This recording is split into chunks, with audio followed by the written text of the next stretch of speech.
दरम्यान गिरीश महाजन यांची एसआयटी चौकशी करा अशी मागणी एकनाथ खडसेंनी केली आहे। मंत्रिमंडळात असल्यामुळे गिरीश महाजन यांची चौकशी कशी होऊ शकेल असा प्रश्न उपस्थित करत खडसेंनी महाजनांच्या राजीनाम्याची मागणी केली आहे। त्यामुळे महाजनांनी खडसेंची सगळी कुंडलीच मांडली। बघूयात रिपोर्ट। गिरीश महाजनांचा सरळ सरळ या ठिकाणी सलीम कुत्त्याबरोबर त्या ठिकाणी फोटो दिसतोय, पार्टीमध्ये उपस्थिती दिसते आहे। त्यामुळे देशद्रोहींशी गिरीश महाजनांचे सरळ संबंध आहे का? एकनाथ खडसेंनी थेट गिरीश महाजनांच्या राजीनाम्याची मागणी केली आहे। देशद्रोहाच्या आरोपावरून सुधाकर बडगुजर यांची एसआयटी चौकशी केली जाते। त्याचप्रमाणे गिरीश महाजनांचीही एसआयटी चौकशी झाली पाहिजे असा मुद्दा एकनाथ खडसेंनी उपस्थित केला।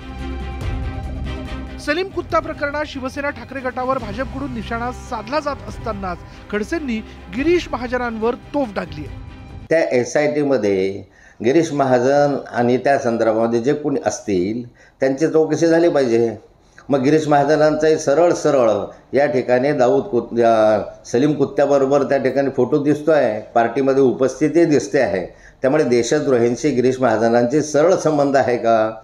एकनाथ खडसेंनी त्यांच्यावर आधी झालेल्या आरोपांचा यावेळी उल्लेख केला। दाऊदच्या बायकोसोबत संभाषण झाल्याचा आक्षेप घेऊन माझी चौकशी करण्यात आली होती।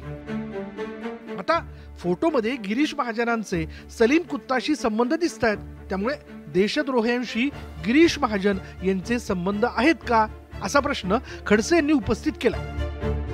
खडसेंनी उपस्थित केलेल्या सवालांना गिरीश महाजनांनी तिखट शब्दात उत्तर दिलं।